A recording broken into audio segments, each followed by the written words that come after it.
Okay, guys, welcome back. Game number 2 now coming at us. Fnatic versus Warriors Gaming.Unity. Fnatic up 1-0 here in this best out of 3 series. And boy, do they look good. They look like a team that's definitely starting to gel together now. And exciting news for the Fnatic fans out there. I know there's definitely many. But it is just one game here in this series. And Warriors Gaming.Unity, a team that definitely can make a comeback. As we stressed, too, that first game, bit of the drafting issue. Warriors Gaming.Unity went fairly greedy, and clearly it did not work out. So already changing it up this time around with a much more solid of a draft so far, at least. A Slaughter Lifestealer coming out. Earthspirit Ursa, though, for Fnatic. I'm Breaky CPK, joined by PQMZ. What do we think of the start here this time around, man? Well, I liked their other start. I feel like this puts them in a much better position overall. They have heroes that can fight. Sure, the Ursa Lifestealer thing is not always the greatest, but I don't think it's as much of a counter as people believe it is. 10 seconds remaining. We'll find out this game, I guess, if it potentially is or not, but 5 seconds remaining. Got the Veno ban. I'm also noticing Warriors Gaming.Unity, they prime banned not only the Monkey King, but that Treant Protector. We were talking about that in the last series, how we didn't even see Treant Protector banned or picked in all 3 games yet. In this series, he's top banned by Warriors Gaming.Unity. I have a feeling Febby plays it a lot. Yeah. Very possible. I could be wrong on which player it is, but yeah, they banned it last game, and it just kind of does the same role as like Monkey King. And if they deem that hero ban-worthy, she's just as annoying. Well, though, to be fair, last game, if they had the idea that they were going to play this very rat-based game, banning the tree makes a lot of sense, because you want to actually make sure your tower damage means something and it doesn't get healed up. Yeah.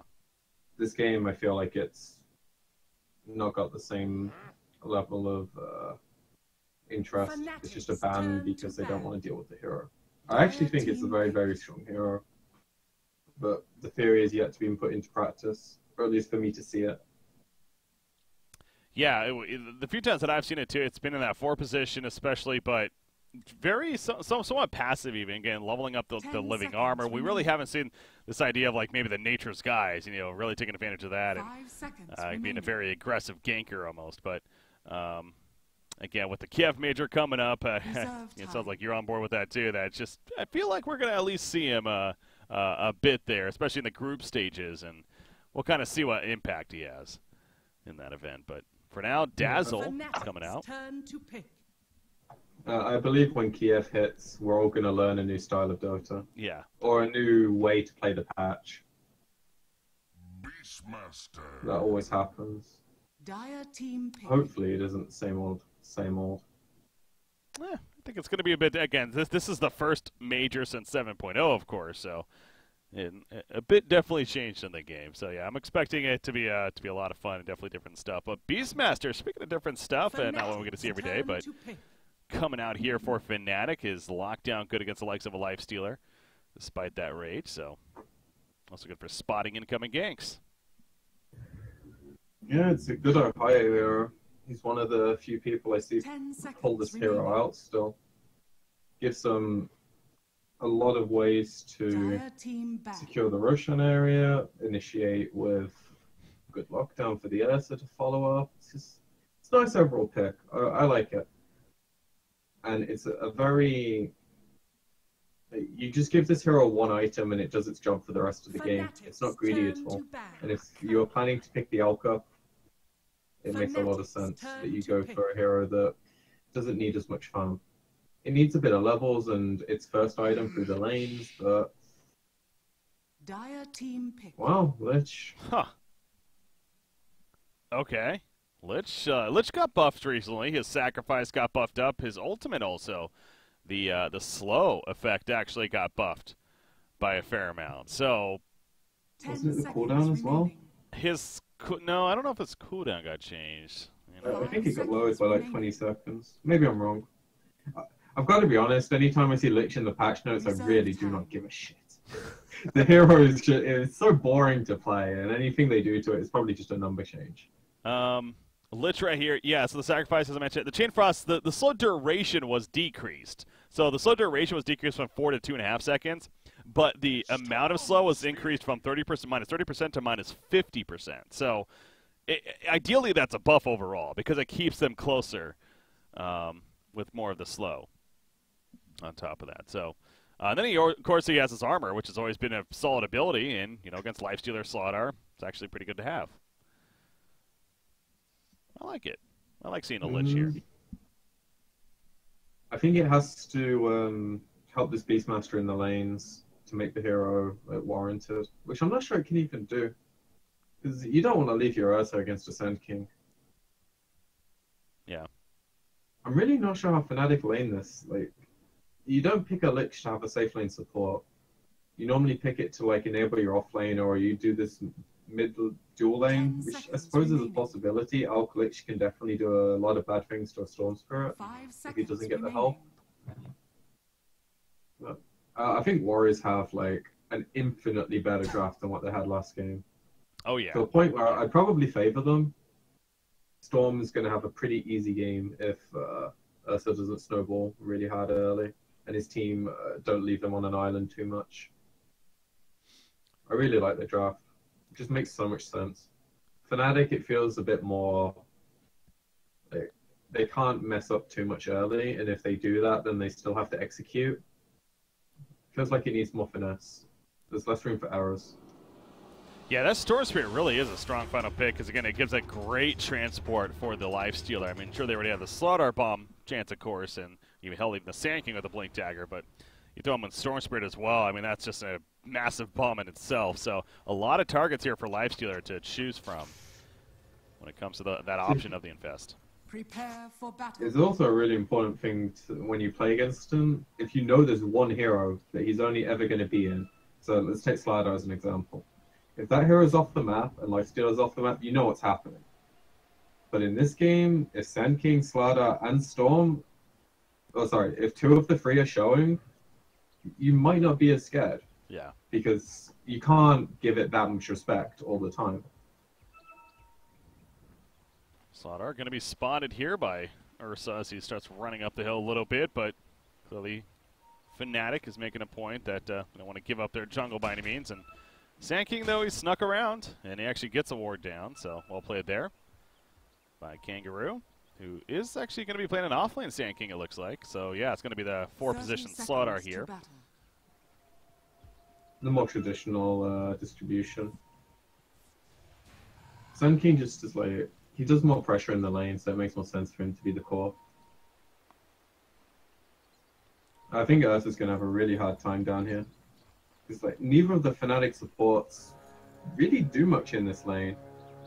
Like, the Earth Spirit wants to be harassing the Storm Spirit mid, sniping couriers, finding a way to be useful on like, the other side of the map. And the Lich definitely does not want to be in the safe lane. Wow.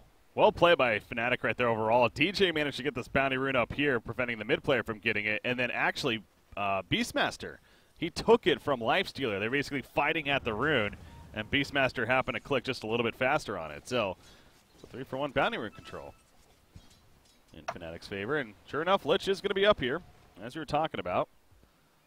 Want him more in the off lane, ideally. It's right now against a solo Lifestealer. Slaughter's making his way up here, but even with Slaughter, I don't know how much that truly is going to be able to do to help the Lifestealer. I think he's actually okay in this lane. Like, at least for the first few levels, the ball doesn't do anything to you through PMS, and you can trade hits really effectively through Feast. And then if Slardar just pulls or comes in when you have like boots on level 2 or 3, you can probably net kills on the Lich. Whereas like, on the flip side for the Ursa, I don't think the lane's particularly sustainable.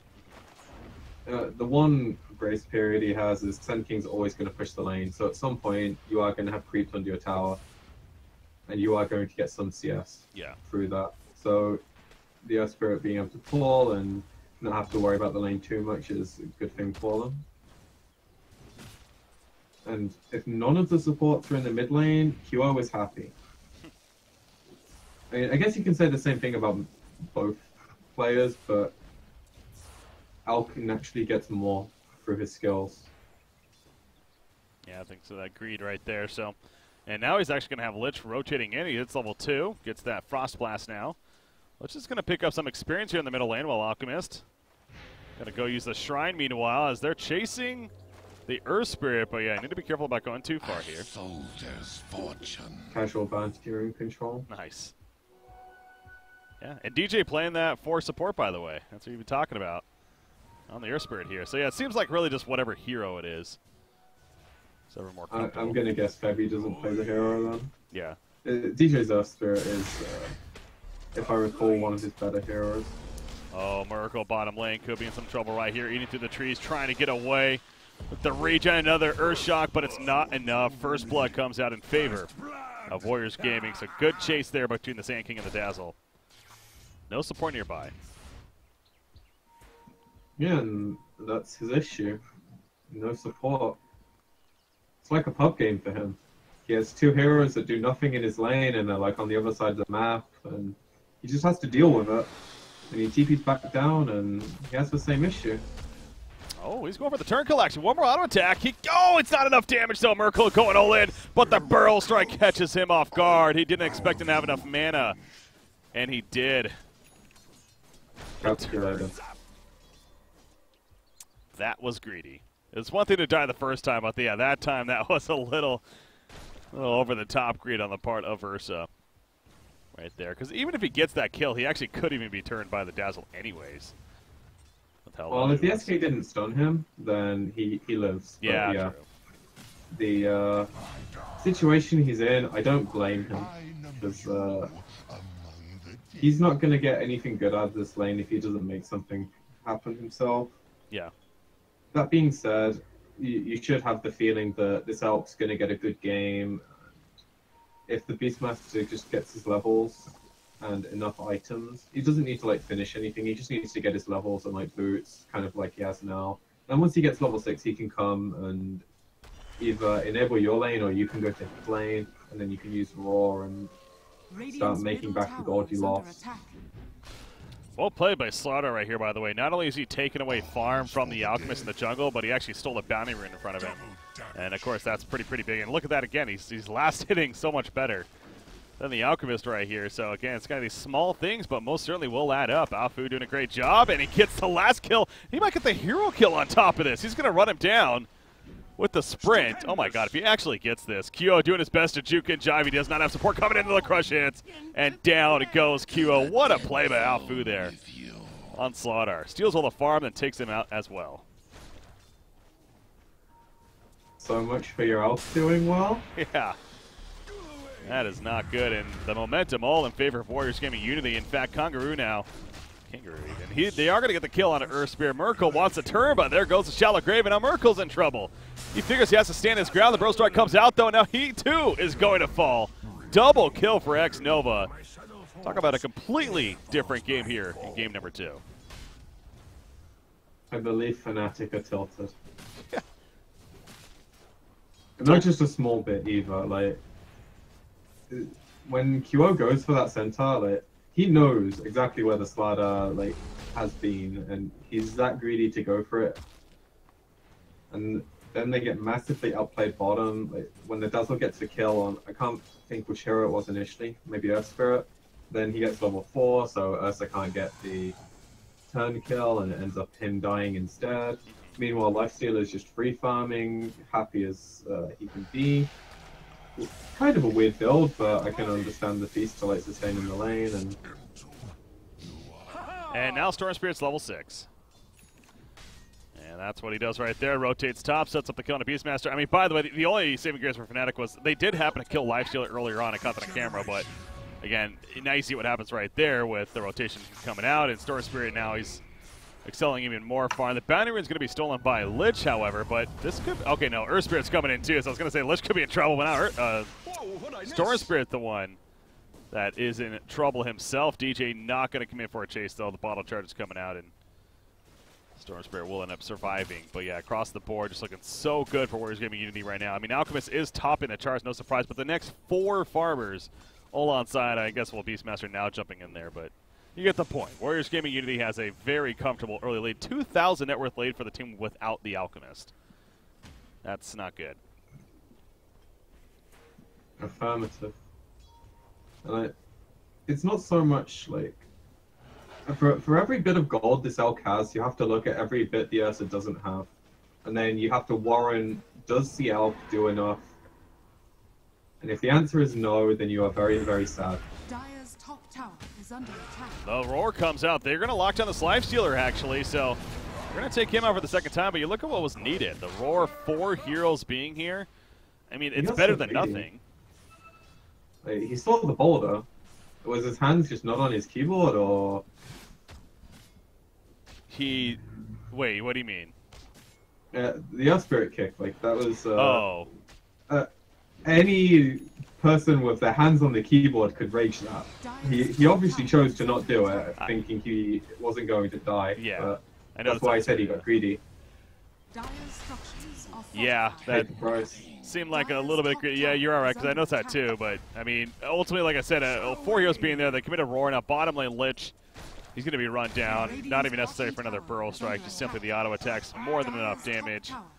So, I guess it's a little bit of space created for the Alchemist, if anything. And it's going to be the game of QO. I mean, they really need him to have a fantastic recovery of sorts here now and really start to take off. Because this Storm Spirit, meanwhile, is going to be taken off in the near future. It feels like at this rate. And then you also have a Sand King that, hell, he almost has his Blink Dagger just about picked up. And even Slaughter is almost there. He's going to be going pretty much right away. But still, they're going to have a couple of Blinks. It's going to get very active shortly for Warriors.Gaming.Unity in their favor. Yeah, at the very least, they could get this tower before the Blinks came online. And it's a small respite, but it's something. Radiant's bottom tower has fallen. And while I agree that QO is going to have to basically put his team on his back, I think 90% of this game is going to come down to how well this Beastmaster plays. For Fnatic, if he can have his Hawks in the right positions to like scout the aggression, it's going to make their life a lot easier. If he can't, which is quite likely because the Hawks are slow as hell, and you know it's not easy to read the game. Otherwise, everyone would do it. And like ganks like these, about the only thing I feel like Fnatic can get off the map right now. And this will be all 3 kills are on this Lifestealer. So I guess that is the saving grace again for Fnatic. It's on one of the cores here on the other side, and they're basically making Lifestealer's life a living hell. I mean, you look at his items right now. He's still trying to finish phase boots for Christ's sake, along as the Hand of Might is. So. Yeah, that's where it's at least good news for Fnatic. But again, it's really when these Blink Daggers come online is what they can't make that play now. WG.U going to do with that. If they make that play now, they have Sand King Blink to counter-initiate. Sladar is 500 away, so 1 good fight, 1 good kill. He has that. And they pop the smoke now. They want to get Fnatic out of their woods. Sand King coming over, and this is interesting because, like you said, Sand King's here, but in fact, he's going to jump in pretty aggressively, but he's in a horrible spot now. As Slaughter is also here to assist, but by horrible spot, I mean, never mind, I think they're just fine. I saw Beastmaster coming over, but he gets here late now. Miracle's on the run, he opened wounds, Bopsy in a rage, though, and try to help him get away. He's just going to slam the ground with that Earthshock, but now Storm Spirit cuts him off, and they're just slowing him down like crazy. So good lockdown there eventually, and helping to take out the Ursa. So was thought to be somewhat of a dangerous spot for Sand King. Ends up being pretty good. Now the Roar used on Slaughter, he got a little curious as far as what was going on over here, and he ends up dying as a result of that, so they get something out of it. But still the prime target on Ursa killed. But this Alchemist, he's got 6,600 net worth now. He is starting to get up there. He has 2,200 gold. He already has the armlet. He has another one toggled. There we go. There's the Radiance being toggled now. As far as queued up, so. Well, that's so it's coming. It seems like QO, after that somewhat of a mistake he had in the jungle earlier, he's recovered pretty well. He's had the space.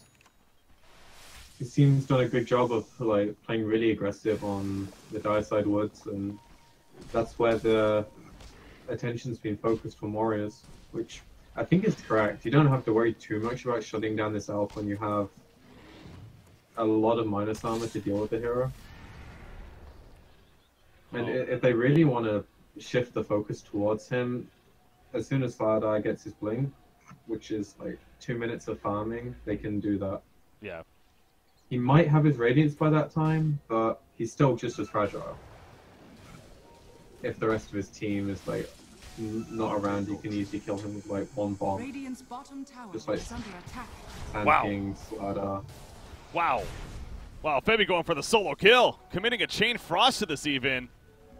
Yeah, that's what I was saying. Wow, because I mean, he even had really good bounces there, to be honest, but it still wasn't enough damage to actually get the kill onto the Slaughter. So it seemed like QO was in the area. I don't know if he thought that he was coming in to try to finish off the kill, but clearly did not work. So now that Chain Frost will be on cooldown for about 70 seconds. It's not the longest, but still. And we get the solo kill. Hey, let's kill Lifestealer. They say, you know what? We've done this 3 times before. Let's make it a 4th. He's an easy kill. Meanwhile, Warriors do the same idea, but they jump an illusion instead of a real alchemist. So sad times. But if they get this tier 1 tower, I don't think it's too bad for them. Like, chances are QO can defend this. He's pretty tanky. He doesn't have Chemical Rage up anymore, so that's the one downside. But yeah, they're not even going to try anything crazy. They want to stop the top tier 2 tower push from happening, and they'll fall back from there. But Storm Spirit's continue to be pretty aggressive in the jungle now. Nana's 1-0-1, and so it's not like he's getting kills left and right by any means, but he is trying to finish that Bloodstone here as well. Yeah, he's just taking the farm under the vision. If you can take it away from them.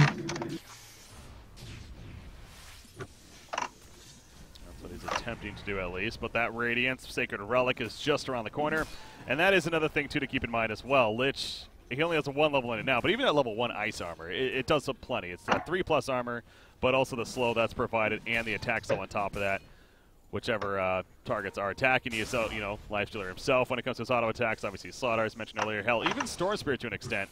I know he has a ball lightning from mobility and everything, but those individual auto attacks are going to be mitigated somewhat when it comes to that damage. So under attack. Most of Storm's damage is auto attacks. Yeah. At least once he gets an Orchid or his first major item after Bloodstone.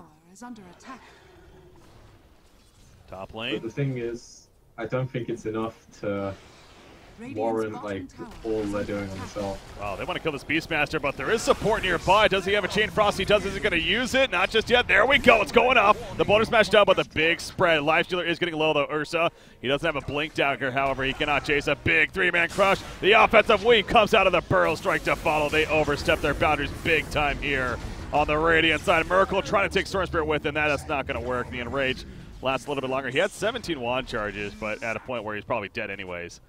So figures it's best not to use, but a 4-0 turnaround for WarriorsGaming.Unity there at the top lane. Space? Question mark? Space created. Yeah, Elk has his Radiance and 100 gold, but... So there's that. As I said earlier, every little bit of farm that goes this Elk's way, you have to justify it with how little the Ursa has, and he's halfway to a Blink Dagger 15 minutes in. That's no bueno. Yeah, I thought he had a Blink Dagger the way he was running into that fight, but he didn't, and so he's kind of like in the outskirts. Like, yeah, fear me, they're not really going to fear you. In fact, Kangaroo doesn't fear him. He jumps in aggressively. Alchemist coming over, though. Okay, yeah, this was really ambitious here. Dazzle's going to die, and now Sand King, he's in a bad spot. Some over-the-top decisions being made, you could say, from WarriorsGaming.Unity, trying to kill that Ursa at the tier 2 tower. And they're going to spot him with the courier, actually, so he's in trouble here. And the courier. He'll kill the courier, yeah. All right, it'll That's take worth, that. actually. It's not too shabby. Bit of miss micro on their part, but yeah. I'll take that as a Sand King, to be honest. You gave up the kill, though, to Alchemist, and it was a bit of a bounty on top of that, so. But I guess killing couriers is always worth. The main problem there was the way the Sand King played, like, killed his Dazzle. and then the Sand King, like, because they did that, they brought more heroes down, and then it actually became a bad play. Yeah. His initial play was just like harass him a bit, maybe force a rotation, get the hell out because he's a really mobile hero. But I think the Dazzle kind of messed him up there. Well, here we go with Alchemist. 2,000 gold almost saved up again, obviously with the Radiance finished. Middle lane, they're thinking about a play right here. He has the Chemical Rage up epicenter. The heal bomb isn't enough. It is enough. Q.O. goes down, but at what cost now? Go for the turn kill the Sand King. Nice job. The Roar locking a Lifestealer. The Shallow Grave keeping Sand King alive. Lifestealer not going to fall. Merkle again. He's being kind of the magnetized up with the Shockwave. One more auto attack will do him in, and he finally gets the kill. Now Storm Spirit running low on mana. He's out of mana. In fact, the heal's not going to save him. He goes down as well. So even losing Q.O. right off the bat, they somehow dominate that fight. A 3-for-1 turn. That should not be happening. They committed nearly everything, and then they just didn't have the legs to carry on the fight. They had the option to like get out of it, but I think there was a few individual misplays on their part. Whether it was communication, thinking they could continue the fight, but they had ways to get out there. They just didn't use them. And it was hard to kind of Q.O. tell. has a blink. Wait, who does? Oh, Q.O. Q.O. Well, oh, yeah, that's curious. Oh no, it's Miracle's blink in his backpack like, for whatever reason. Yeah, he just got bots too. Holy crap, he was more fun than I thought. That makes sense. Okay, I guess he's playing the courier basically for him. Sand King, gotta find an opening on a Lich, but that's just a Lich, and it won't even get the kill initially. Down goes the Lich in the end, but now Sand King's in trouble. And Ajit, he's trying to just simply run and get away. Sand King, he may survive actually against the Earth Spirit over there. He's going to stun on out and be alive, but Lifestealer, again, not the same story. No, Sand King did fall in the end by DJ, and they do take a Lifestealer, and they are pinging Roshan like crazy. Might as well, especially with the Ursa, Radiant structures are to top it all off, so. Little bit of froze. Radiant's bottom tower And maybe is they under just want to attack. keep the game interesting. They felt like they were winning too much, and now they're just like, hey, you know, I have this. We want to keep the game enjoyable to watch. Well, the mission of trying to continue to lock down the Ursa, and we saw what happened at the bottom lane, and as you said, I mean, the kill occurs, so it wasn't really that crazy, but then this middle fight is where it's all really shifted now. With, sure, they killed Q.O., but the fact that they lost the fight in the end, and now Ursa has the blink, and he has another 1,600 gold saved up even, and he does not have the Aegis, so they do give it to Alchemist. I guess that makes sense with how under-farmed Ursa is. No point to giving that here, but the more this game continues on, again, you got this Lich who's going to be scaling more and more with that ice armor. Necronomicon's level 2 now even on Beastmaster, soon to be level 3 as well. And I'm able to manage to level that up because of that previous fight here. Yeah, I mean, if you look at how the network's distributed, you'd look and say this is about expected for a decent Fnatic performance after they had a really, really awful laning stage. And now they're just in this position where they're trying to force the fights a bit too much. And they're getting punished for it. Yeah. Maybe they just aren't respecting the fact that Fnatic have a lot of vision around whichever area they're grouped up in because of the Beastmaster, and overall, their team's somewhat annoying to fight into.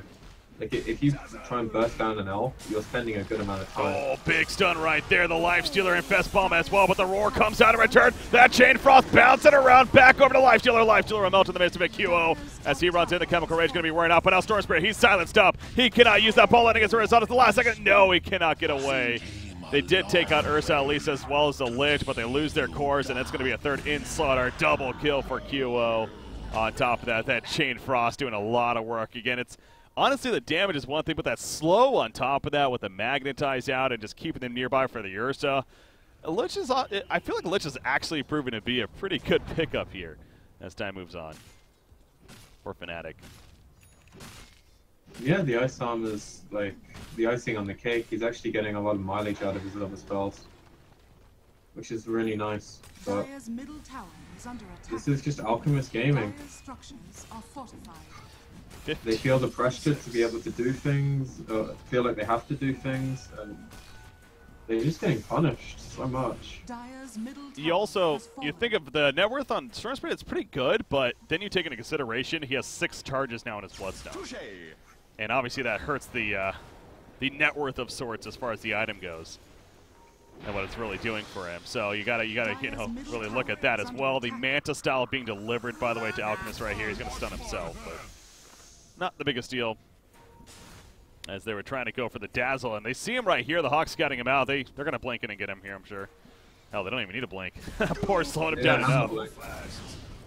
And that should be a kill eventually once Shallow Grave wears off here. He even weaves himself, but okay, somebody kill him, please. There you go. Next time with that food. Yeah, it makes a... As far as the storm goes, though, like, Dire's bottom tower if you- is under attack.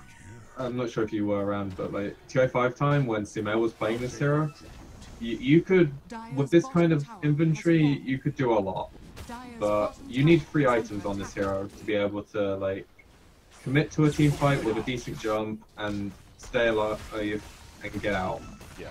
You basically have to commit your entire mana pool for 1 kill with how the hero is at the moment, which with their draft is generally fine.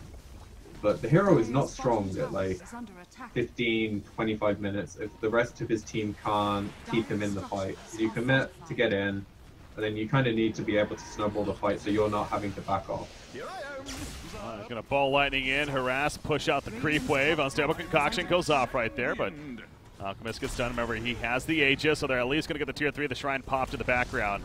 This could even be Mitherrax, so he's going right for the objective game from QO coming out here. Lifestealer. With that acid spray being put down, he's scared of that, if anything. Again, this is not the most farmed lifestealer. Oh, yeah, I guess he has a Sage now as well. But jump in the background, they jump on Ursa, but Ursa, he's tanked up quite a bit. The Roar now, encounter on a Lifestealer. Mitherrax goes down. Lifestealer will just melt away. He's dead for 50 seconds. No buyback in the background. Earthspirit's picked off as out comes the Epicenter, but it's not enough damage right there. Buyback by Earthspirit, by the way. Nana comes back in. He gets a couple more charges, but at what cost? He'll deny himself.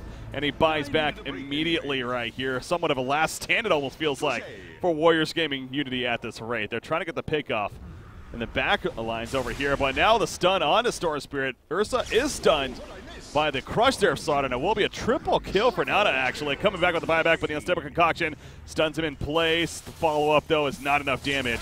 And now QL, the Aegis, is going to be... Oh! It just got reclaimed! Oh, my God. The timing is perfect for Warriors Gaming Unity, and that, if anything, is going to keep this in the game for sure. Yeah, and they're going to get nerf spirit as well, so his Bloodstone charge is back up to 8. They lose their axe, they lose the buyback, but they were on the end of losing the entire game, so they'll be quite happy with that outcome. Wow. If they played around the fight to have that Aegis at that second, all credit to them. I don't believe they did. It just so happened. It was extremely fortunate. And I don't think it's too much to worry about for Fnatic with how dominant they've looked in the past few fights. It's just going to make the game more interesting now. Yeah. Which is a good thing, because it was very, very quickly falling out of Warriors Gaming control. Unless you're a Fnatic fan, then you're probably pretty sad, but... As casters, we have no biased opinions whatsoever, so hoping for the better. I just want to see good games. Exactly. Yeah, something else. We see this Lifestealer, though, kind of... We mentioned it, we're kind of almost joking about the kills happening earlier on in the game, but it really has set him so far behind. In fact, he's making a decision now where he finishes ahead of the... Oh, the catch on the Storm Spear, by the way. That's no buyback. 65 seconds he's dead for. That is now not good for WG.U. He's their big threat. The lanes aren't, like... I suppose mid lane's close enough to get to tier 2. Yeah, so not the biggest capitalized. But, so going back to Lifestealer, though, the Heaven's Halberd pickup on him.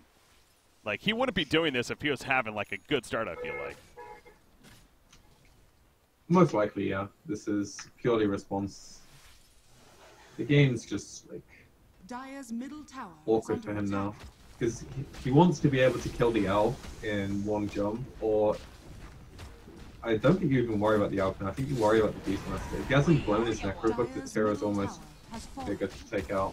Right now it's on cooldown, so he's less of a priority. It's really hard to do with the elf sitting this far up front. They've got division from like ideally one Hawk on each side. Sato's going to jump with the life, but again, they can't really get the kill with the follow-up. The epicenter comes out, but then a rage is up, and now you see Kyo, the unstable concoction goes in. The sentry's down, the double stun hits, and down goes Sand King as well as a Dazzle. Now Lifestealer has that armlet. Taco just going to pop the shrine, but Storm Spirit is up at least. However, it's now down 2 heroes if they want to commit into a fight. He's up soon. Respawn talent doing work.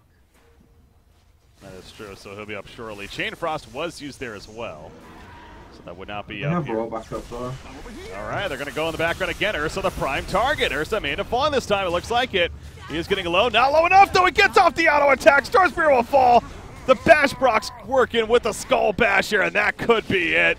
The beginning of the end is near. 60 more seconds for Storm Spirit again. Lifestealer just falls back, and now the middle Rax is vulnerable. The double kill for Kyo as he takes out Slaughter. GG's being called Fnatic. Really a dominating fashion here in this series. A 2-0, and they're going to go to the finals, where they'll find Clutch Gamers in the finals here for the ZOTAC Cup Masters Southeast Asian qualifiers. Congratulations to them. I don't think they deserve it to have that comeback. Yeah. That game was like very quickly slipping out of their grasp, but it's just like the mental pressure when you play against Elk. You know what this hero's going to do to you, and you make decisions in hindsight you look at and go, what the hell are we doing? Why did we do that? And it's very hard for like a spectator to understand, I feel like. But that's why they did some of the moves they did. And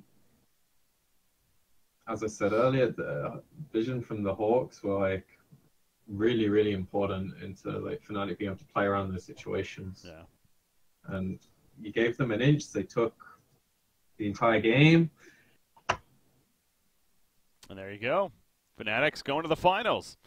Yeah, it's nice to see at least they did take a bit of effort there as far as the comeback goes. It wasn't just simply 2 steamrolls by any means, but most certainly overall looking good. And I know this is a newer team of sorts together. It's understandable maybe they looked a little shaky so far. And they had the recent qualifiers, the Summit, I believe. Yeah, they did pretty horrible in that one, but they're responding very nicely in the ZOTAC event now. And they are 1 series win away from going to this $100,000 land. It's set to take place in Taipei. But Clutch Gamers, you talk about a team with a lot of momentum lately. That is one of them, and that's the team that they're going to have to face up again. So I'm definitely excited to see what happens tomorrow in those finals. Who would you bet on if you were a bettor? If I was a betting man, I would probably Fnatic. I think that they looked good here today. They did. So I would say Fnatic. I would like to go in with you on that, I think. Yeah. I don't know, I just have hope in these players to pull off. But I don't think this was the hardest series for them. The first game was kind of gifted on a silver platter, so hopefully we get to see them tested a tiny bit more tomorrow. Yeah. I'm sure we are. No, that series, in fact, is it best of 3 or best of 5? It looks like it's best of 3. So I would not be surprised if it does go to 3 games here in those finals. It is one of 2 qualifiers, by the way, too, to reiterate that. So for Southeast Asia, at least, so a team like WarriorsGaming.Unity and whoever loses those finals even, they will have a second chance. But, of course, getting it taken care of in the first qualifiers is a pretty good feeling. So we'll see which of those teams wins. But PQMZ, that means our day today is going to be coming to a conclusion. So as always, I want to thank you for joining me. Any shout-outs, any final words from yourself? Oh, thank you for having me, dude. Sorry that I said a lot of stupid shit today to all the viewers. Again, I'm tired. My bad. I'm sorry. My Twitter is somewhere in the stream title. If you want to give me any criticism, I'm more than happy to receive it. There you go. You can check it out in the title there, at PQMZ_Dota_. As far as myself, guys, Breaky CPK, thank you for tuning in. Illuminous, I believe, is going to be back tomorrow for the finals. As far as what time that is set for, let me see if I can, on Wikipedia at least, it suggests it is. I imagine it's similar to today, right? Probably. Let's see. Why did the first series start? It's probably like 15 SGT, so I don't know when that would be. Oh, it looks like, okay, no, so it looks like that would be around 3 3 a.m. Eastern. What would be 9 a.m. 9 a.m. Central European Time, or 8 a.m. GMT, yeah. So, Yeah. there you go. That sounds good. That sounds about right. So, if you guys want to tune in for that one, definitely tune into the stream tomorrow. We're going to Luminous will be covering. But again, as far as myself, guys, at BreakyCPK on Twitter and Facebook.